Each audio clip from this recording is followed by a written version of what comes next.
Vous essayez de faire venir les investisseurs en RDC, mais dans l'est du pays, il y a la violence, il y a les rebelles dans l'Ituri, dans le nord Kivu. Comment ramener la paix dans cette région du pays? Bonne question. Si j'avais la réponse, je vous la donnerais tout de suite. Nous avons toujours cru que le fait de prier tous les jours, que cette République sera sauvée. Ceux qui l'ont compris, mes chers amis, mes chers compatriotes congolais, ont changé de cap pour voir comment est-ce que cette République peut se relever. Cela ne dit pas que nous ne devons pas prier.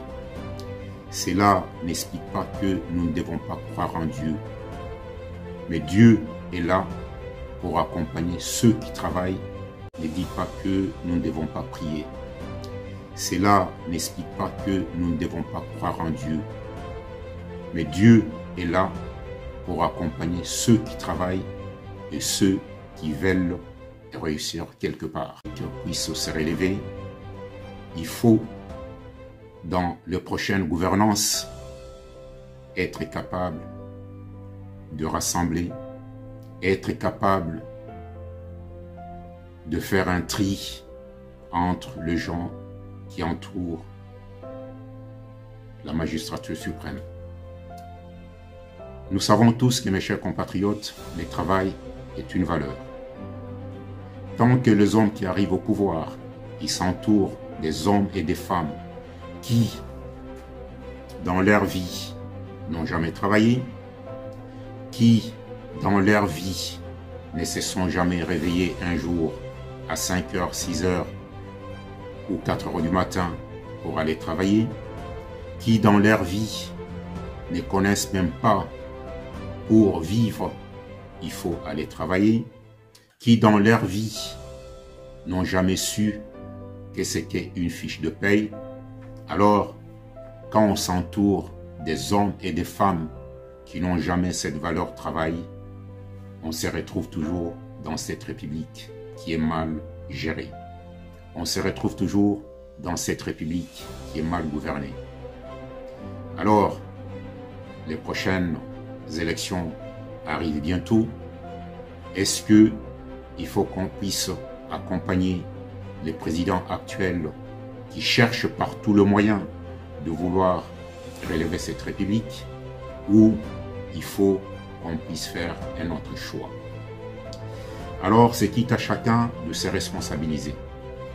C'est quitte à chacun de prendre ses responsabilités. C'est quitte à chacun de se poser de bonnes questions. Nous avons dans cette République, toute est faute de quelqu'un. Tout doit trouver un bouc émissaire quelque part. Il pleut, c'est la faute du président. Il y a inondation, c'est la faute du président. Il y a guerre à l'Est, c'est la faute du président. Bien entendu, quand on arrive au pouvoir, il faut apporter des solutions à chaque situation qu'on a trouvée dans cette République. Mais mes chers amis, mes chers compatriotes, tout n'est pas la faute d'un homme qui arrive au pouvoir.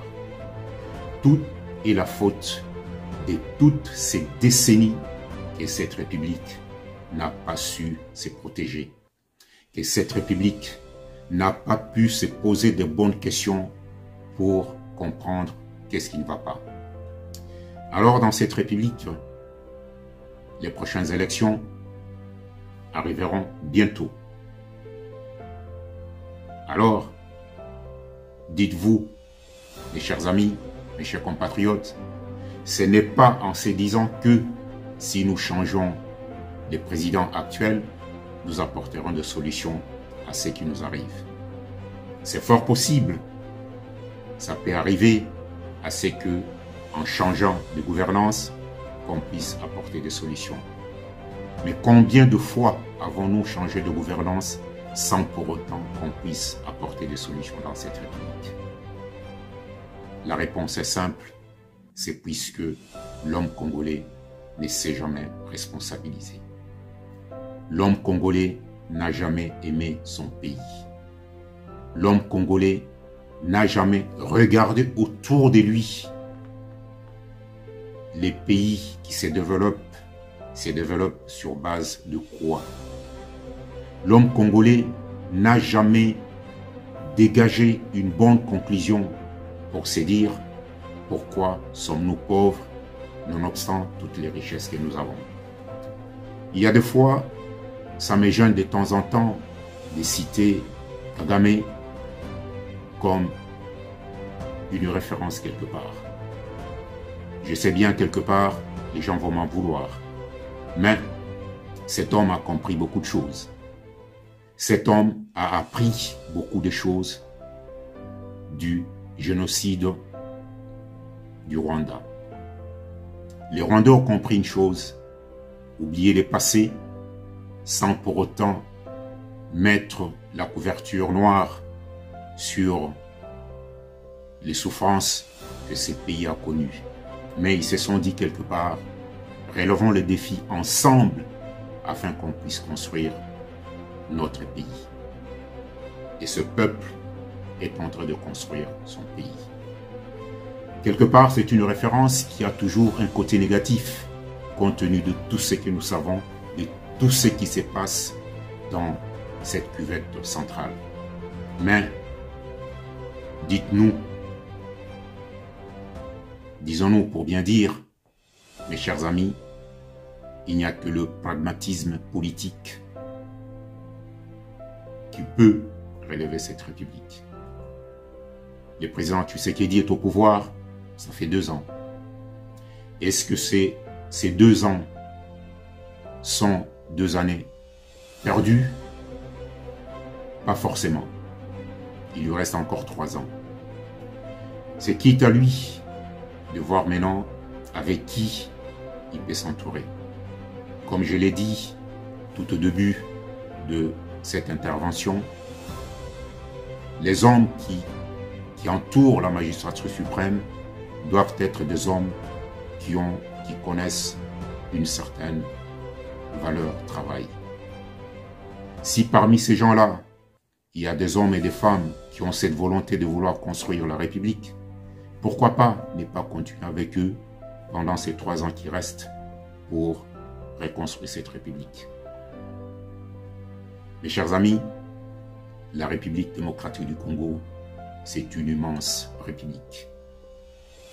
Cette république exige une certaine rigueur pour la gouverner. Cette république exige une certaine sévérité pour la reconstruire. Alors, à mon point de vue personnel, dans cette république, il ne faut jamais gouverner avec des hommes qui n'ont jamais travaillé. Il ne faut jamais gouverner avec des chefs d'entreprise qui n'ont jamais payé des impôts dans cette république.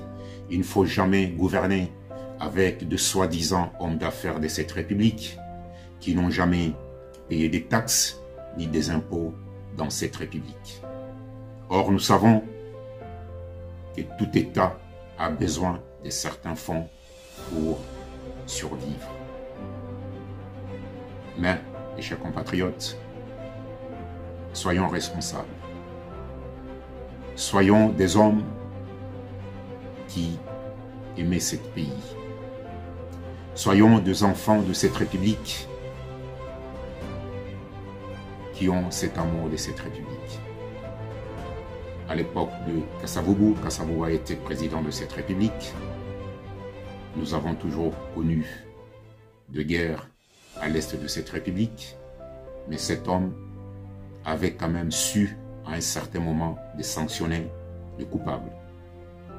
Mobutu est arrivé au pouvoir avec comme des hommes autour de lui, Papa Tshisekedi, sans oublier, puisque j'allais oublier ça, notre martyr, Lumumba, qui a fait que cette république est devenue une république indépendante. Mais tous ces hommes qui ont dirigé cette république n'ont pas su comment protéger cette république. C'est pour cela, quand je vous dis à un homme tout seul, à une femme toute seule, les solutions de cette république ne peuvent pas tomber du ciel.